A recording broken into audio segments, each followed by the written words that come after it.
ചരിത്രത്തിലെ ചില പൊളിച്ചെഴുത്തുകളിലേക്ക് സ്വാഗതം. തിരുവനന്തപുരം തിരുവിതാംകൂറിൻ്റെ തന്നെ തലസ്ഥാനമായി മാറുന്നത് 1790-ലാണ്. അതിനുശേഷമാണ്. അതിനു മുമ്പ് തിരുവിതാംകൂറിൻ്റെ തന്നെ തലസ്ഥാനം പത്മനാഭപുരം, ഇന്നത്തെ തക്കലയിലായിരുന്നു. പിന്നീട് 1949 തിരുക്കൊച്ചി രൂപം കൊള്ളുമ്പോഴും തലസ്ഥാനം തിരുവനന്തപുരമായിരുന്നു. ഐക്യ കേരള 56 പിറക്കുമ്പോഴും തിരുവനന്തപുരമായിരുന്നു. അപ്പോൾ തിരുവനന്തപുരത്തിൻ്റെ ഒരു ഐക്കൺ എന്ന് പറയുന്നത് സെക്രട്ടേറിയറ്റാണ്. ആ സെക്രട്ടേറിയറ്റ് കാണിക്കുമ്പോഴേ നമുക്കറിയാം ഇത് തിരുവനന്തപുരമാണ് എന്ന്. ഏതാണ്ട് ഡച്ച് മാതൃകയിൽ ചെയ്ത, ഗോഥിയൻ ശില്പവിദ്യയിൽ ചെയ്ത, ബാർട്ടൺ സാഹിബിൻ്റെ നേതൃത്വത്തിൽ പണിതീർത്ത 1865 പണി ആരംഭിച്ച് 1869 പണി തീർത്ത, ഗാന്ധി ജനിച്ച വർഷം കൂടിയാണ് 1869, ഉദ്ഘാടനം ചെയ്ത 1869 ഉദ്ഘാടനം ചെയ്ത സെക്രട്ടേറിയറ്റ്.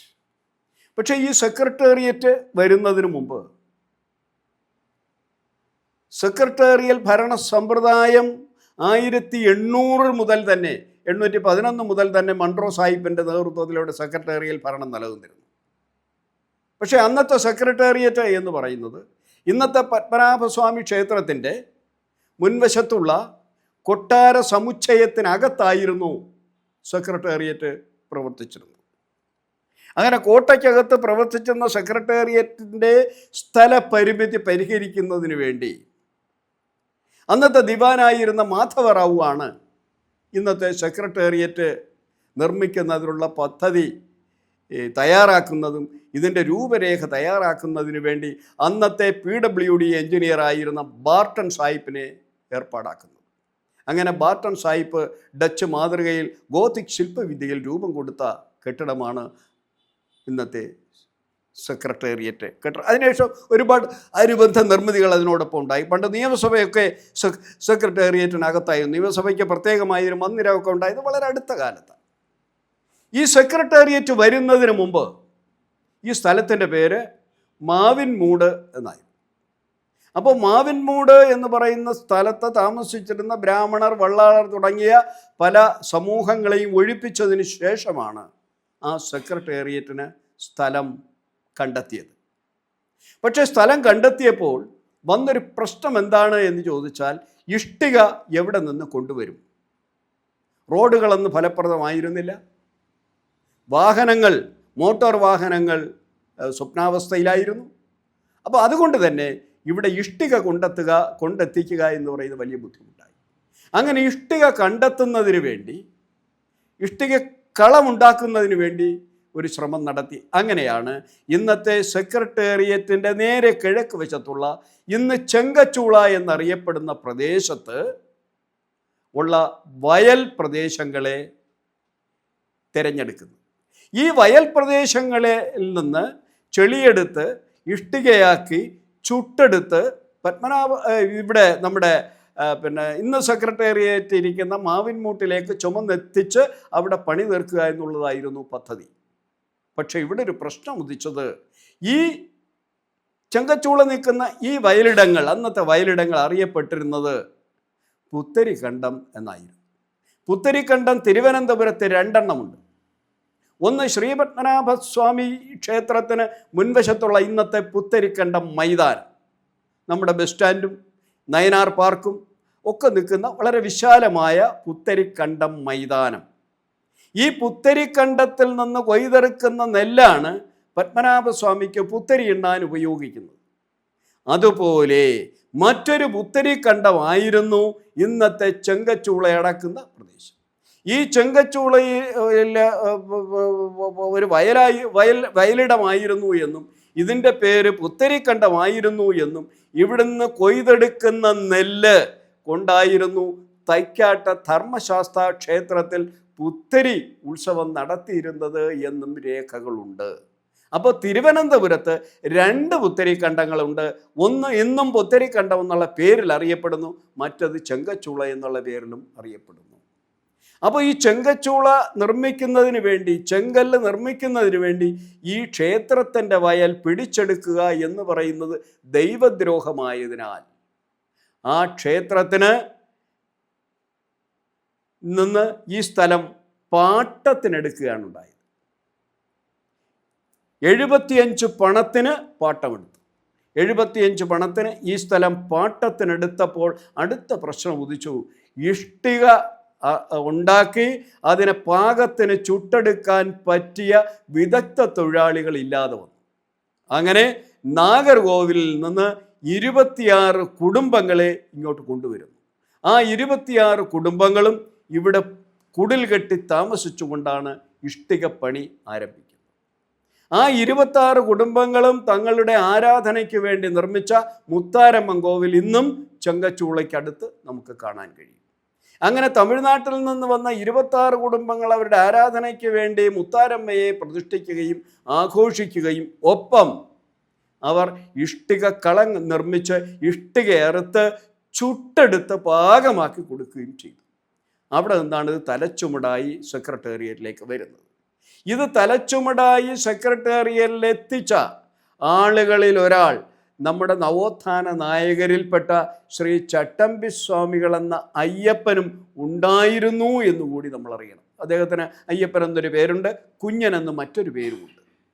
അങ്ങനെ കുഞ്ഞൻ എന്ന് വിളിക്കപ്പെടുന്ന അയ്യപ്പനും ഈ ഇഷ്ടിക ചുമന്ന് സെക്രട്ടേറിയറ്റിൽ എത്തിച്ചതിൽ ഒരാളായിരുന്നു. പിന്നീട് അദ്ദേഹം സെക്രട്ടറിയിലെ ഉദ്യോഗസ്ഥനാവുകയും പിന്നീട് ആ ഉദ്യോഗസ്ഥ മേലധികാരികളുമായി പിണങ്ങി അദ്ദേഹം സന്യാസി ആയി മാറുകയും ചെയ്തതൊക്കെ ചരിത്രത്തിൻ്റെ ഭാഗമാണ്. അപ്പോൾ നമ്മൾ ഇപ്പോഴും അറിയപ്പെടുന്നത് തിരുവനന്തപുരത്ത് ഒരു ചെങ്കച്ചൂളയേ ഉള്ളൂ, രണ്ടാമതൊരെണ്ണം ഉണ്ട് എന്ന് പറയാൻ നമുക്ക് രേഖകൾ മാത്രമേ ഉള്ളൂ. പക്ഷേ ഇന്നാരും ആ സ്ഥലം ആ പേര് പറയാറില്ല. 1990 ഇതിന് ശേഷം അന്ന് 26 കുടുംബങ്ങൾ ചുള്ളയിൽ ഉണ്ടായിരുന്നു എങ്കിൽ പിന്നെ ക്രമേണ കൊണ്ടുള്ള കുടിയേറ്റം അവിടെ നടക്കുകയും തന്നെ പിന്നെ ഒരു 3000-ഓളം ആളുകൾ പാർക്കുന്ന ഒരു വലിയ ചേരി പ്രദേശമായി മാറുകയും ചെയ്തു. ഇത് 1970-ൽ ചേരി നിർമ്മാർജ്ജന പദ്ധതിയുടെ അടിസ്ഥാനത്തിൽ ഈ ചെങ്കച്ചൂള എന്ന് പറയുന്ന പ്രദേശത്തിന് ഒരു ഒരു ഒരു ഒരു ഒരു പിന്നെ ചേരി നിർമ്മാർജ്ജന പദ്ധതിയുടെ ഭാഗമായി കെട്ടിട നിർമ്മാണം നമുക്ക് ആരംഭിക്കുന്നത് ആദ്യമായി തന്നെ ഈ തിരുവനന്തപുരത്ത് ഇന്ന് രാജാജി നഗർ എന്നറിയപ്പെടുന്ന, രാജാജി നഗർ എന്ന് ചുള്ളയെന്ന് ആരും പറയാറില്ല, ഈ രാജാജി നഗറുമായി ബന്ധപ്പെട്ട് ആണ് പിന്നെ പ്രവർത്തനങ്ങൾ ആരംഭിക്കുന്നത്. ഇന്ന് കാണുന്ന കെട്ടിടങ്ങളൊക്കെ രൂപപ്പെട്ട് വരുന്നത്. അപ്പോൾ ഇങ്ങനെ രൂപപ്പെട്ട് വന്ന ആ ഇഷ്ടിക കൊണ്ടാണ് ഇന്ന് ഈ സെക്രട്ടേറിയറ്റ് കെട്ടി ഉയർത്തിയിരിക്കുന്നത്. ഇതിന് മുഴുവൻ നേതൃത്വം കൊടുത്തത് അന്നത്തെ ദിവാനായിരുന്ന മാധവറാവു. ഈ മാധവറാവുവിൻ്റെ ഒരു പ്രതിമ 1894-ൽ സ്റ്റാച്യു സ്ഥാപിച്ചു. ഈ മാവിൻമൂട് എന്ന് പറയുന്ന സ്ഥലത്ത് സ്ഥാപിച്ചു. 1894-ൽ ഈ പ്രതിമ സ്ഥാപിക്കുന്നത് വരെ ഈ സ്ഥലം അറിയപ്പെട്ടിരുന്നത് പുത്തൻ കച്ചേരി എന്നാണ്. ആദ്യം ഇത് മാവിൻമൂട് എന്നറിയപ്പെട്ടു. മാവിൻമൂടിന് ശേഷം സെക്രട്ടേറിയറ്റ് കെട്ടിടം ഉയർന്നതിന് ശേഷം അതറിയപ്പെട്ടത് പുത്തൻ കച്ചേരി എന്നാണ്. പുത്തൻ കച്ചേരി എന്നും കച്ചേരി നടയെന്നുമൊക്കെ അതറിയപ്പെട്ടു.